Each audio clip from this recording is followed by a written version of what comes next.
Sir, मैं आपके क्षेत्र की बात करना चाहूंगी। गढ़ी की मूलभूत कुछ सुविधाएं होती है, बिजली, पानी, सड़क।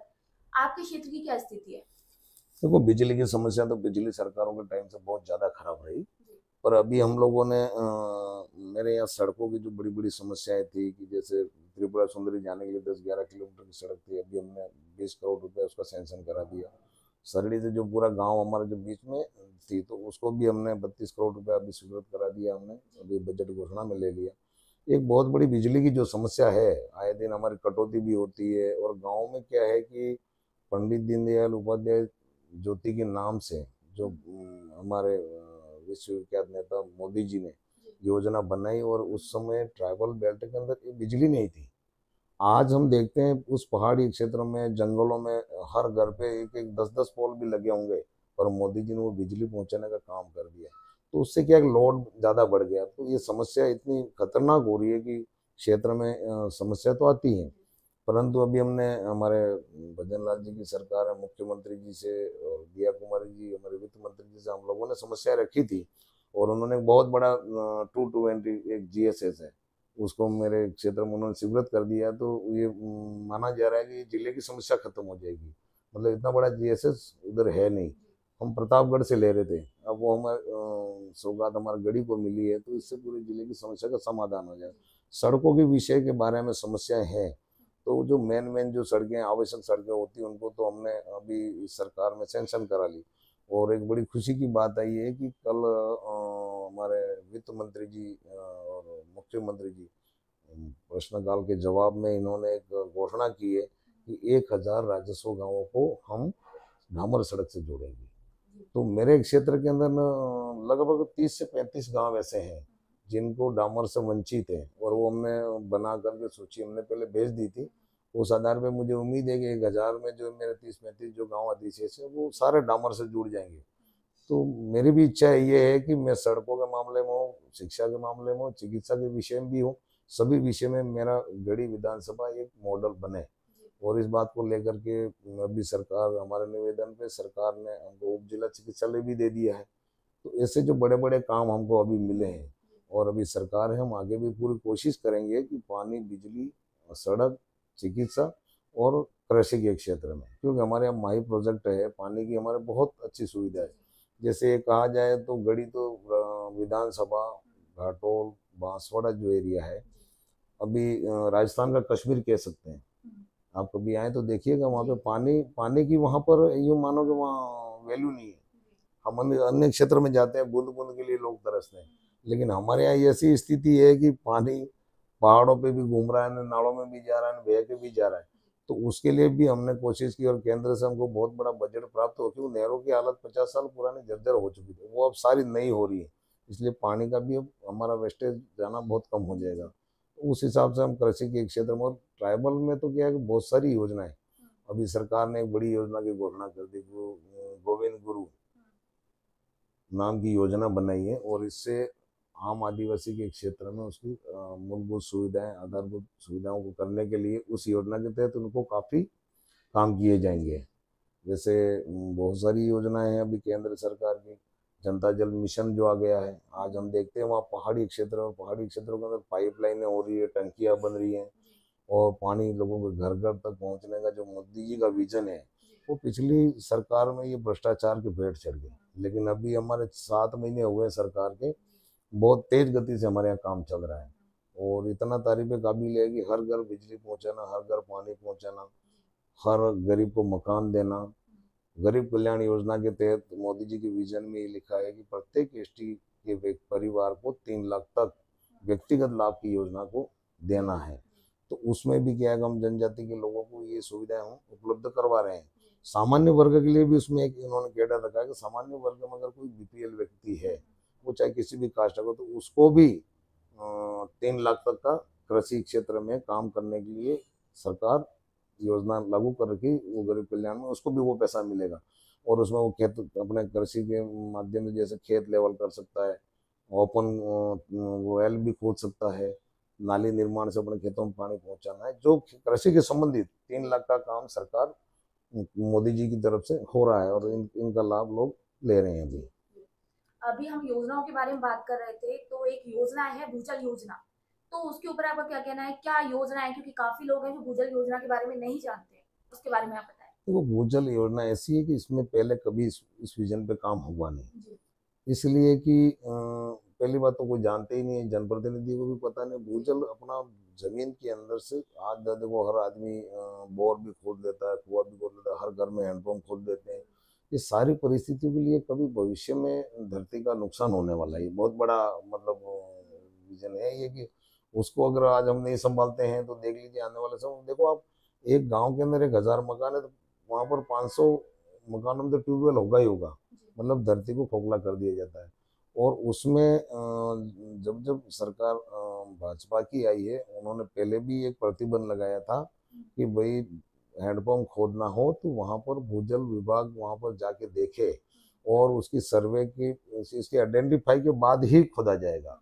तो ये क्या है कि ये भूजल जमीन के अंदर पानी की मात्रा देखी जाती है, उसके अंदर पानी है या नहीं है।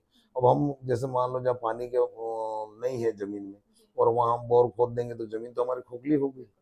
तो ये भूजल वाले क्या है कि ये आएंगे, ये देखेंगे और ये कहेंगे कि साहब आपको यहाँ पानी मिलेगा। जी, तो हमारी धरती का ज्यादा नुकसान नहीं होगा, और जो हम खोदेंगे तो उसका उपयोग भी सही होगा। जी, जी, तो ये पहली बार ऐसा हुआ है जो इसके माध्यम से, क्योंकि अभी आ रहे हैं हम भी, हमारे तो जो काम चल रहे हैं, तो भूजल वाले आ रहे हैं, वो देख रहे हैं। हम वेल खोदना भी, जैसे हमने किसी को गरीब कल्याण योजना में किसी का ओपन वेल खोदने की बात हुई, तो सबसे पहले सर्टिफिकेट उसको लेना है भूजल वाले। और भूजल वाले वो उसका परीक्षण करेंगे, पत्थर का जो भी इनके नियम में आ रहा है, लेबोरेटरी से परीक्षण करने के बाद वो कहेंगे साहब यहाँ पर पानी है, जी, तो ही हम वहाँ खोदेंगे। वरना और मैं तो ये चाहूंगा कि भी इसके ऊपर और सख्ती होनी चाहिए, कि लोग चोरी छिपे भी खोद लेते हैं। जी, तो बिना भूजल के एनओसी के एक भी कुआं, एक भी हैंडपंप नहीं खुदेगा तो हमारी धरती को बचाने में बहुत कुछ वो हो सकता है। जी, क्योंकि धरती पोली हो जाएगी बिल्कुल। तो कभी कुछ भी हो सकता है, धरती फट सकती है। तो ये सबसे बड़ा खतरा है। उस खतरे को संभालने के लिए अटल भूजल योजना जो जी, लागू की है, ये बहुत बड़ा एक सराहनीय जी, कदम है। जी। सर, मैं एक और योजना के बारे में आपसे जानना चाहूँगी। भीखाबाई जो योजना है, वो चलाई जा रही है, लेकिन उसको लेकर के पहले भी कई सवाल-जवाब हुए उठे थे और एक बार फिर से उसके ऊपर मुद्दे उठ रहे हैं विपक्ष की तरफ से। उसके ऊपर आपका क्या कहना है? देखो ऐसा है, ये कांग्रेस ने तो, अब मैं बताऊं आपको कि इनका एक काम है जी, कि आज दिन तक आप इतिहास उठा के देख लीजिए कि गांधी परिवार के अलावा कोई भी इनके पास योजना नहीं। हर योजना पे इनको राजीव गांधी मिलेगा, जी, इंदिरा गांधी मिलेगा, जी, ठीक है। जी, अब कुछ दिनों बाद कौन सा गांधी आएगा वो पता नहीं। और उसके नाम, आप जैसे उनका भीखाबाई, भीखाबाई ऑफ हो गए, भीखाबाई ने इस तरह का इतना बड़ा डेवलप नहीं किया। उसके नाम से जो माही की नहर सगवाड़ा ले जाने थे, उसका नाम रख लिया भीखाबाई नहर। जी, और भीखाबाई नहर में उस समय ये सरकार थी, इन्होंने टेंडर कर दिया, वो सब कुछ कर दिया। लेकिन एक कोई काम जो होता है ना, वो जीरो से टेल तक जाना चाहिए। जी, कोई भी वर्क होता है, अपन मकान बनाते तो नींव से ऊपर आना चाहिए, ऊपर से नीचे तो जाएगा नहीं। तो इन्होंने टेंडर किया तो क्या किया, जैसे मान लो मैं जीरो पे, मैं हूँ हेड पे, तो मेरा 5 किलोमीटर है, तो मैंने तो जीरो से काम चालू कर दिया। और इसके बाद में 5 किलोमीटर आगे कोई और कॉन्ट्रेक्टर है, तो उसने भी अपना काम शुरू कर दिया। इससे आगे और कॉन्ट्रेक्टर, उसने, तो उन्होंने क्या किया, काम को उल्टा शुरू किया। हमको काम सीधा शुरू करना जी, चाहिए। वो सरकार की मॉनिटरिंग रही नहीं कांग्रेस की उस समय। तो काम जो हमको जीरो से चलना है, हमको तो जीरो से चलते तो हम लेवल मेंटेन करके चलते, तो पानी आज पहुंचाने में कोई तकलीफ नहीं रहती। अब उन्होंने क्या किया कि मैं, कोई ठेकेदार पीछे से यूं आ रहा है, कोई बीच से यूं जा रहा है, तो वहां लेवल मेंटेन कैसे होगा। जी, तो क्या है कि जीरो पे जिसने काम किया, उसने तो 1-2 किलोमीटर है, उसका तो लेवल मेंटेन हो गया, जी, और आगे वाले ने जो काम किया वो लेवल हाई हो गया।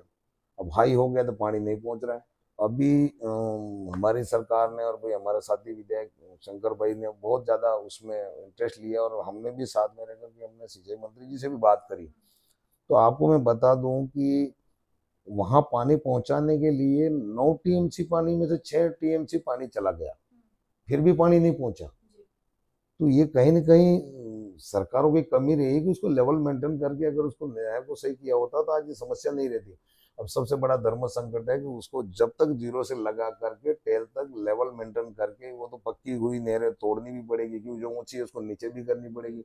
ये सारा लेवल मेंटेन करके उसका काम हो जाएगा, तो वास्तव में डूंगरपुर में जो सबसे बड़ी समस्या है पानी की, जी। उसका बहुत बड़ा समाधान हो सकता है वहाँ पे। सर, बजट को लेकर के मैं बात करती हूँ। बजट विधानसभा सत्र भी चल रहा है इस समय, लेकिन इस बजट को लेकर के काफ़ी जो विधायक है, जो विपक्ष है, वो निराशाजनक अपनी स्थिति बता रहे हैं कि बहुत ज्यादा निराशाजनक बजट था। इसके ऊपर आपकी क्या कहना है? देखो ऐसा है, विपक्ष का काम तो जी। वो ही है कि हम अच्छा करेंगे तो जी। उसको बुरा बताने का ही काम है। लेकिन ऐसा बजट तो आज दिन तक कांग्रेस ने कभी पेश ही नहीं किया है। आप देखिए, हर इस बजट को पूरा पढ़िए आप, हर काम को। आज हम सपने में नहीं सोच रहे थे कि आज एक्सप्रेस वे अजमेर से लगा करके मेरे गढ़ी विधानसभा में पहुंच रहा है, 358 किलोमीटर। हमने सोचा ही नहीं था कभी। ये एक्सप्रेस वे इतना, हमारे यहाँ वहाँ बांसवाड़ा से आने में हमको 9 से 10 घंटे लगते हैं। अगर ये एक्सप्रेस वे बन जाता है तो 6 घंटे में हम यहाँ पहुंच सकते हैं। ये कोई छोटी मोटी बात हो, ऐसी 2700 2000 से ऊपर किलोमीटर एक्सप्रेस वे बनाए जा रहे हैं।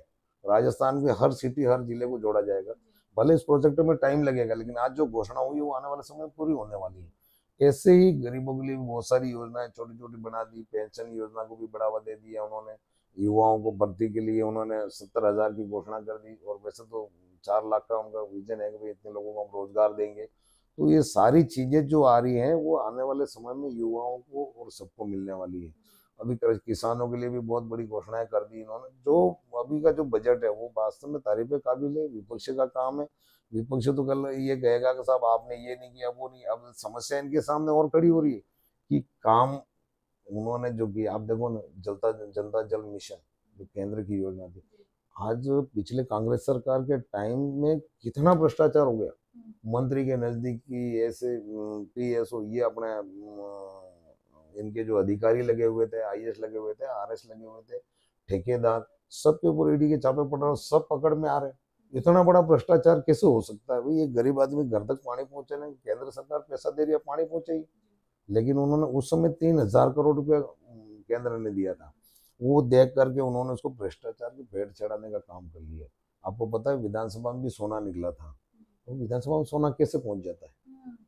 कितनी बड़ी बात है। कांग्रेस सरकार के अंदर जब अलमारी में देखा जाता है पैसे और सोना मिलता है, ये कहाँ से आता है? ये सोना तो हम अपने घर में रखते हैं, ऑफिसों में कहाँ से? इसका मतलब या तो कोई गिफ्ट दे गया और अधिकारी ने अंदर रख लिया। ऐसे इन कामों पे लगाम लगाने के लिए आज जो इन योजनाओं में जो काम चल रहा है वो उसकी तेज गति बढ़ गई। तो ये तो देख लो आप, पूरा लाभ मिलेगा लोगों को उसका। ऐसे ही बिजली का लाभ मिलने वाला है, सड़कों का लाभ मिलने वाला है, सारी चीजें। अब आपको बताऊं कि उन्होंने 2,000 किलोमीटर राजस्थान के अंदर पुरानी सड़कों का मरम्मत किया जाएगा। कितनी बड़ी बात है। तो ऐसा पहले कभी हुआ नहीं। क्यों? एक बार क्या सड़क बन जाती है तो उसको 10 साल में नवीनीकरण करना पड़ता है, वो सरकार नहीं कर पाती है। लेकिन अभी जो हमारी सरकार ने जो तय किया है कि हम 2,000 किलोमीटर हम राजस्थान के अंदर नई सड़कें बनाएंगे, तो कहीं न कहीं गाँवों से जुड़ने वाली है। अब जो सड़कें हैं जो टूटी हुई है, जिसके लिए बार बार जनता आवाज उठाती है, ये तो काम पूरे होने ही होने। ये तो 1 साल का विजन है, अगले साल फिर आएगा। तो जितने जो सड़कें वगैरह जो रह जाएगी, लाइट, बिजली, पानी, सड़क की जो सुविधा है वो सारी पूरी हो जाएगी। इसमें कोई दिक्कत हो इनको तो, उनको ये पता है कि हमारे कहने से होने वाला क्या है। उनके कहने से तो कुछ होने वाला नहीं है। और करेंगे तो हम भारतीय जनता पार्टी के लोग करेंगे, और हम जैसा चाहेंगे वैसा काम होगा। तो ये इनके लिए तकलीफ हो सकती है। तो एक परंपरा है पक्ष और विपक्ष की। तो उनको बोलना या विपक्ष में बोलना एक इनकी भूमिका है, तो वो निभाते हैं। वो चलता रहता है, लेकिन उससे कोई फर्क नहीं पड़ता है।